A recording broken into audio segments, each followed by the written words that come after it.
wabarakatuh. Waalaikumsalam warahmatullahi wabarakatuh. Alhamdulillahirrabbilalamin. Kita bertemu lagi dalam suasana belajar daring via Google Meet anak-anakku semuanya. Semoga tetap menjalankan protokol kesehatan baik di dalam rumah apalagi keluar rumah, ya itu wajib ya membawa satu masker ya ini, kemudian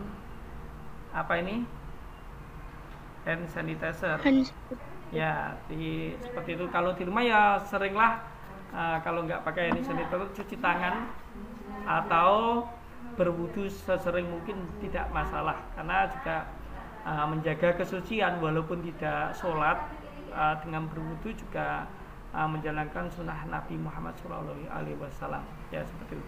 Baik anakku sekalian, masih ingat materi kemarin kita belajar tekanan zat padat, zat cair dan gas ya, masih ingat ya?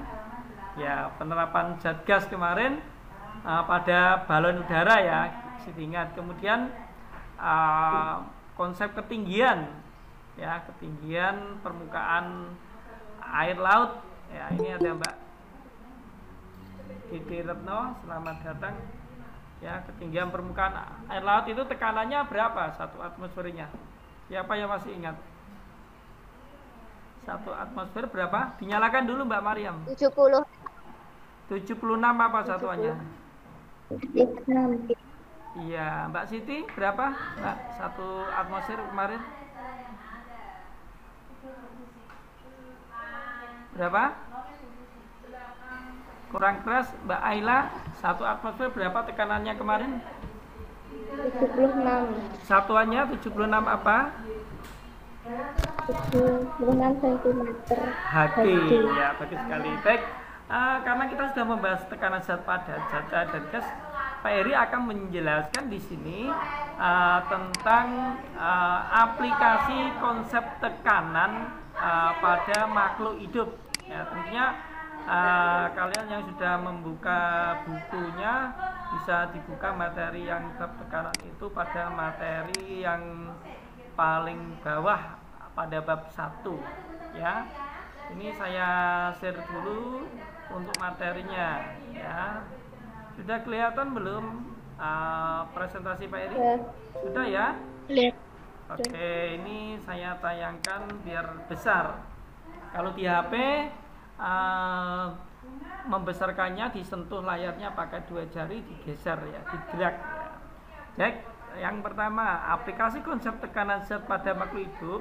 Ini Pak Eri buatkan peta konsep. Nanti ada 4 pokok penerapannya. Yang pertama pengangkutan air pada tumbuhan ya. Yang kedua pengangkutan makanan atau nutrisi pada tumbuhan. Yang ketiga adalah tekanan darah pada sistem peredaran darah manusia ya. Kemudian tekanan gas pada sistem pernapasan manusia. Ini adalah penerapan dalam kehidupan sehari-hari. Sebenarnya banyak sekali konsep yang lainnya ya pada konsep tekanan ini ya. Kita lanjutkan. Yang pertama, pengangkutan air pada tumbuhan. Perhatikan gambar di sini yang air itu diserap lewat organ tumbuhan, lewat daun, batang atau akar anak-anak. Halo? Diserap oleh akar. Akar ya, enggak daun ya? Ya. Iya, bagus sekali. Jadi akar di dalam tanah itu mencari unsur hara dan juga air. Di situ ada pembuluhnya atau jaringan pengangkutnya, yaitu xilem. Ya. Nanti dari epidermis bagian luar ya, air dari luar ini yang sebelah kanan diserap oleh rambut akar, lalu masuk ke jaringan epidermis, kemudian korteks endodermis, dan nanti diedarkan ke batang dan daun. Nah, prosesnya ini air masuk dari sel epidermis ini melalui proses yang disebut osmosis. Lalu air akan melalui korteks ya, melalui endodermis dan perisekel, lalu masuk jaringan xilem. Ya, jaringan xilemnya pada rambut akar ini. Nah, disinilah akan bergerak ke xilem atasnya, yaitu pada batang dan daun. Nah, ibaratnya kalau selangnya air itu kalau untuk menanam menyemprot tanaman itu ya akar juga akar itu atau tanaman punya salurannya yang namanya silem. Ya, jadi sekali lagi fungsi silem adalah mengangkut air dari akar ke batang dan daun. Dan ini gambarannya anakku sekalian, kok akar itu di bawah ya? Di bawah atau di atas akar itu? Di bawah. Kok bisa nyedot banyu ke atas, air ke atas sih mengapa? Banyu langit. Katanya Bu Mega itu banyu langit. Ya, kok air di dalam tanah bisa naik ke atas? Mengapa ini? Nah, karena apa? Iya, dari bawah itu air tanah ada 3 faktor yang mempengaruhi sehingga sampai ke daun akan mempunyai kemampuan atau kapasitas yang disebut sebagai daya serap akar. Ya, jadi nyedot ini. Ya. Yang kedua, daya kapilaritas batang. Ya. Yang ketiga, adanya gaya adhesi dan gaya kohesi. Di sini kalau kita lihat di sini ya, molekul airnya pada rambut akar terserap oleh daya serap akar. Ini di dalam tanah. Lalu masuk ke silem. Nah, di silem ini akan terdapat proses yang namanya adhesi dan kohesi. Mungkin kelas 1 dulu sudah diajarkan gurunya kohesi dan adhesi. Ada yang masih ingat nggak? Ya, gaya tarik menarik antar molekul yang sejenis itu yang disebut sebagai gaya kohesi. Kalau adhesi yang berbeda. Nah, adanya perbedaan molekul, maka terjadilah gaya adhesi dan kohesi di dalam silem. Dan ini juga dibantu oleh daya kapilaritas batang. Kalau tahu kapilaritas itu secara sederhana, kalau mandi kalian di kamar mandi itu airnya kena bagian di sekitarnya, sekitar tembok ya. Ya, temboknya mengapa kok ikut basah bagian atasnya? Mengapa ini? Ada yang tahu? Kelihatannya ada yang masuk. Bentar, ini saya buka Google Meet-nya dulu. Oh, sudah 10 ya. Ya, Mbak Anindya Aswa, silakan bergabung, dinyalakan kameranya. Ya. Ya.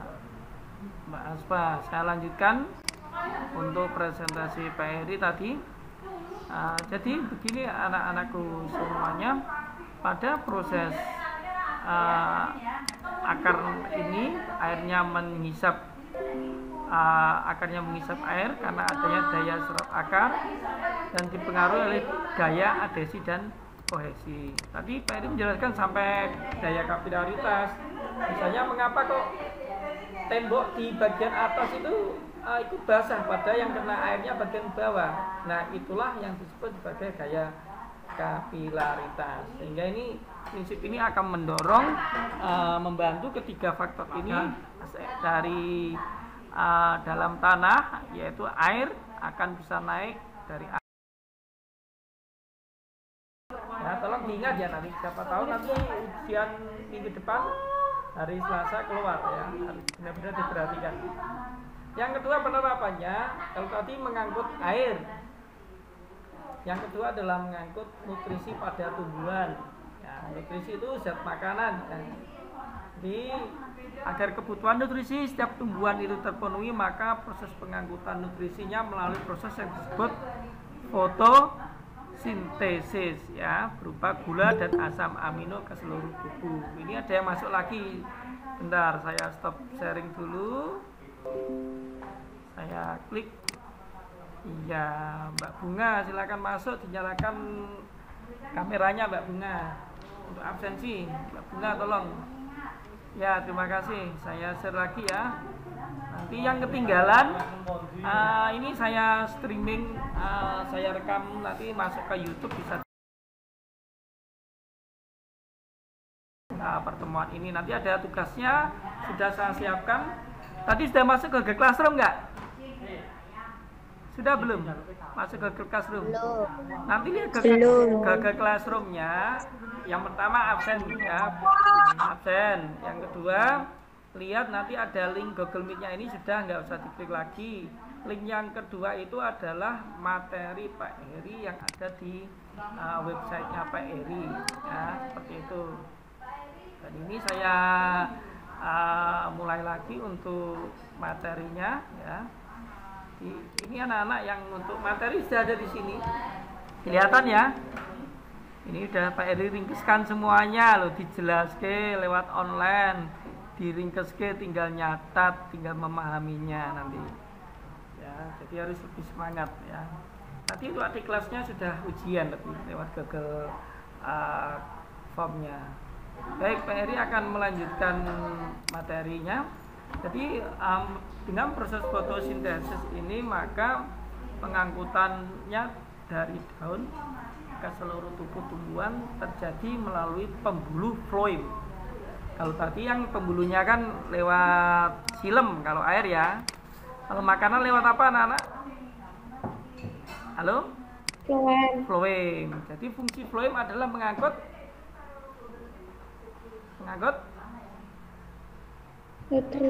nutrisi atau makanan ya. Kalau air silem ya, ini pembuluh floem ya, seperti itu ya. Ini kelihatan saya kasih tanda merah ini ya. Oke. Nah ini. Nah saya lanjutkan. Pengangkutan hasil fotosintesis itu awalnya kebalikan dengan air. Kalau air tadi dari akar, kalau makanan atau zat hasil fotosintesis dari daun, yaitu daerah yang memiliki konsentrasi gula tinggi ke konsentrasi yang rendah, yang dibantu oleh sirkulasi air yang mengalir melalui pembuluh silem dan floem. Jadi seperti ini prosesnya anak-anak semua. Kalau tadi dari bawah ke atas, ini perbedaannya dari tekanannya tinggi ke tekanannya rendah ya, seperti ini. Nah kalau tadi namanya prosesnya secara osmosis, nah kalau ini secara difusi, seperti itu ya. Nah sehingga dengan proses ini maka menjadi teraliri ke seluruh bagian organ tumbuhan. Dan ini yang ketiga penerapannya adalah tekanan darah pada sistem peredaran darah manusia. Pernah melihat alat untuk mengukur tekanan darah anak-anak? Sudah pernah diukur belum tensinya? Halo? Sudah pernah diukur dengan tensimeter atau sphygmanometer? Adakah? Halo? Ada yang sudah belum? Sudah ya. Kalau yang belum harus ya, ini penting sekali karena ini untuk mengukur tekanan darah ya pada manusia. Jadi caranya diletakkan pada lengan bagian atas ya. Nanti akan Pak Heri tunjukkan. Jadi pada prinsip ini sebenarnya masih menerapkan hukum Pascal. Karena tekanan pada pembuluh merupakan tekanan pada ruangan yang tertutup ya, bukan ruangan terbuka ya. Dan kalau darah memang harus di ruangan tertutup. Kalau terluka itu terbuka nanti juga mempengaruhi ya. Nah, kemudian pada saat jantung memompa darah, nanti akan mendapat dorongan sehingga mengalir melalui pembuluh darah. Saat mengalir dalam pembuluh darah nanti darah akan memberikan dorongan pada dinding pembuluh yang disebut dengan tekanan darah ini. Nah, supaya tekanan darah ini terjaga, maka pembuluh darah harus terisi penuh oleh darah. Bila terjadi kehilangan darah atau mungkin terluka atau sakit, maka darah tidak dapat mengalir menuju sel-sel di seluruh tubuh. Akibatnya bagaimana? Sel-sel tubuhnya bisa rusak atau mati karena otomatis oksigennya tidak dapat masuk ya. Tidak hanya oksigen, termasuk atau nutrisi. Dan ini Pak Heri tunjukkan ya, ini pada gambar ini cara pengukurannya ya. Yang belum jangan takut nanti ada kayak kantong udara yang bisa mengembang nanti ditangkupkan pada lengan atas itu, dan nanti dihubungkan dengan selang dan ada pompa udara. Nah, pompa udara nanti ditekan berkali-kali, katupnya itu bisa membuka dan menutup. Saat ditekan, katupnya menjadi membuka, udara masuk, lalu menutup. Ditekan lagi, membuka, menutup sehingga udara masuk. Nah, di situ nanti akan ada skalanya. Skala manusia normal itu tensinya adalah 120 per 80 mm Hg. Jadi kalau ditanya tensinya berapa, Mbah? Ada yang tanya 100. Sebenarnya kalau satu angka itu kurang valid, jawabannya dua angka, anak-anak. Angka yang pertama dan angka kedua. Angka pertama adalah 120 per 80, itu angka kedua. Ini angka pertama, ini angka kedua. Angka pertama itu menunjukkan tekanan sistol atau tekanan saat bilik itu berkontraksi. Jadi menekan ini ya, darah terdorong keluar bilik jantung melalui pembuluh yang disebut pembuluh arteri. Ya. Nanti kalau tekanannya sudah terdengar melalui stetoskop, maka di situ sudah berhenti, ya, sudah tahu angka sistol dan diastolnya. Nah, saat dikonversi nanti jika angka 80 atau yang kedua ini menunjukkan darah masuk menuju bilik jantung sebelum nanti berkontraksi lagi. Jadi kalau angkanya saya rubah sekarang, tensinya misalnya Mbak Alia 110 per 70. Nah, artinya apa ini? 110 per 70, siapa yang bisa menjawab?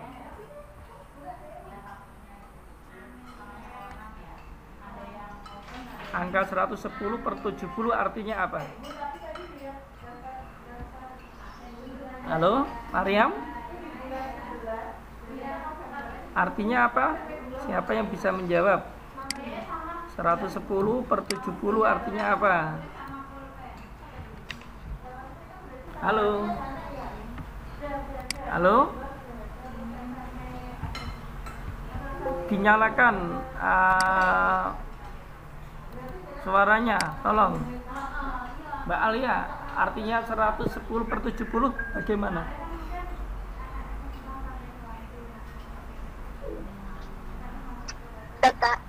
Jika seseorang memiliki tekanan darah 110, darah sistolnya Ya. Dan tekanan darah diastolnya. Iya, yang ya, sistolnya 110, diastolnya 70. Jadi kalau ada tekanan normalnya kan 120/80, kalau di bawah itu berarti tekanan darah rendah, ya, hipotensi. Kalau di atasnya misalnya 150 per 90 atau 100 namanya hipertensi, tekanan darahnya tinggi, ya. Dia harus paham seperti itu. Nah, ini kan peristiwa sehari-hari kan, karena berhubungan juga dengan kesehatan, ya.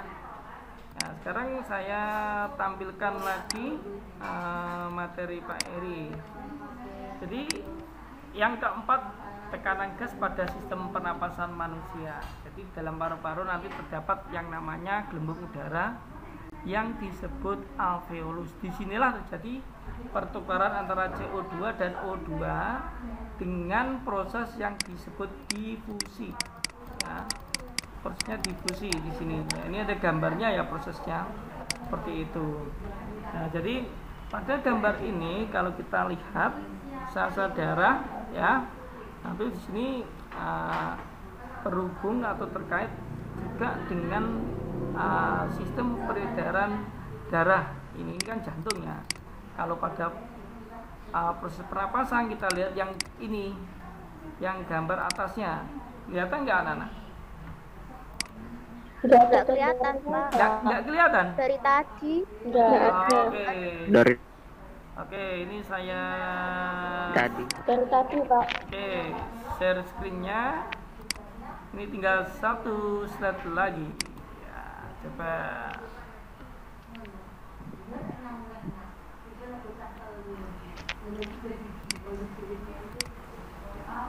Seluruh jendela. Air.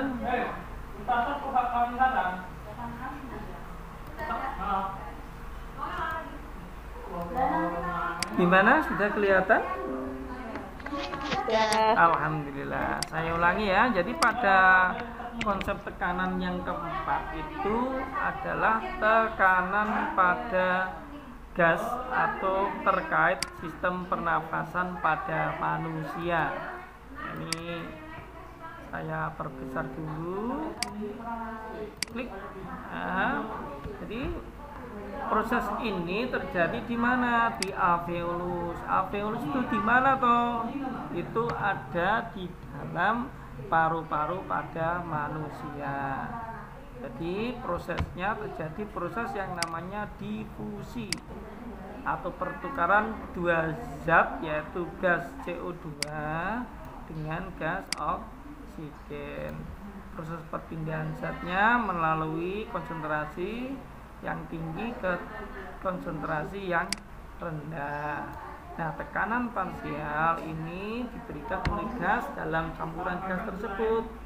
Pada bagian ini yang dimaksud dengan parsial adalah tekanan oksigen dan karbon dioksida. Itu bisa dilihat di gambar ya, yang terlarut di dalam darah.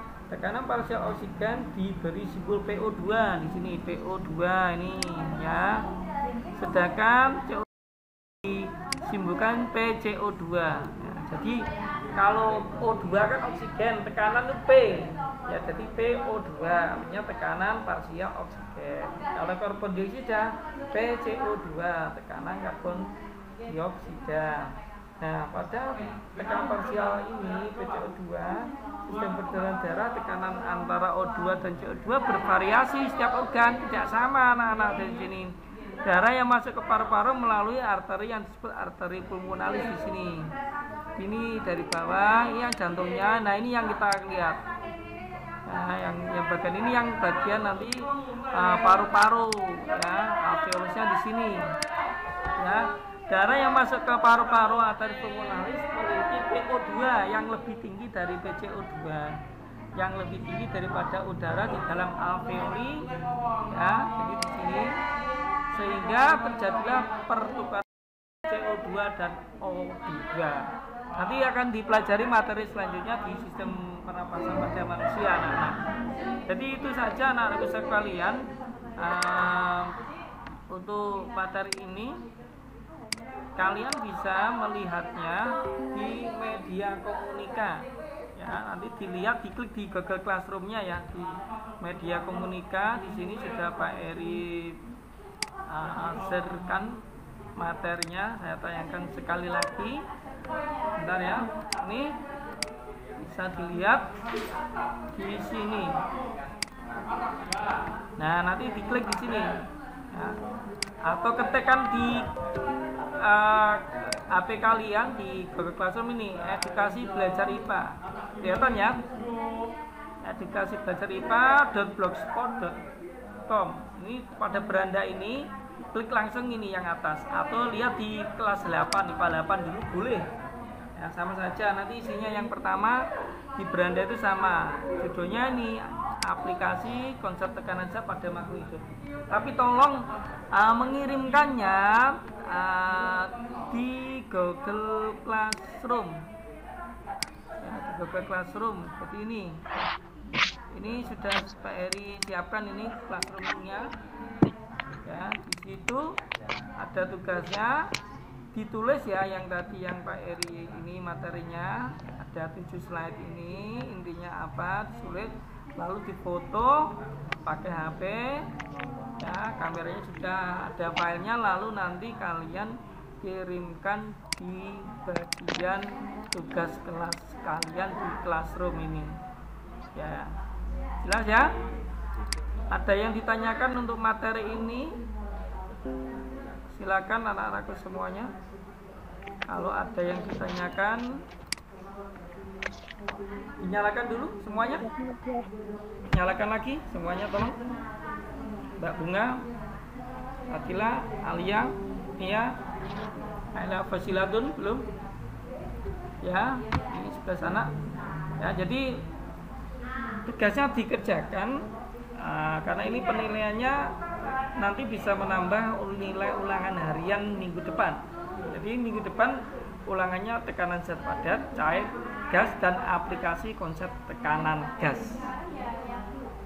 Ya, gimana, ada pertanyaan? Ya, tentang tugas-tugasnya, ada yang masih bingung?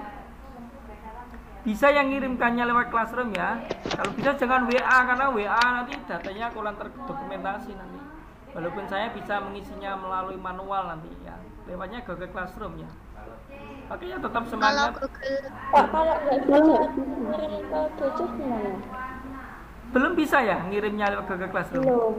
Oh my Enggak, Pak. god. Oke, saya demonstrasikan ya. Ya. Oke, saya share screen. Tapi ini pakai laptop. Nanti tak kasih ini nih, benar. Saya ada di caranya di linknya Pak Eri. Di link nanti tak kasih link videonya ya. Tapi ini sementara saya akan mencoba mendemonstrasikan. Jadi kalau ini tugas kalian, ini saya misalnya sinyalnya nih juga pengaruh ya. Nah,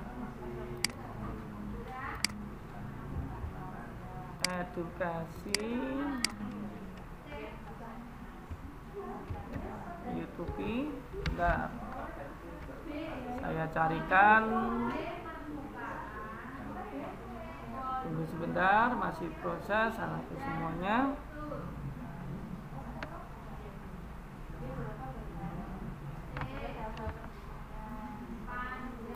Saya close dulu. Saya pilih channel video.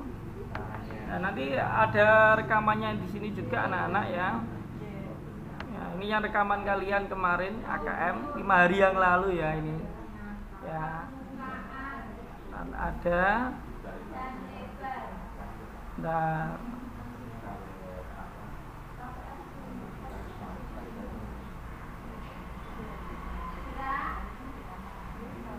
nah ini cara upload jawaban siswa di Google Classroom.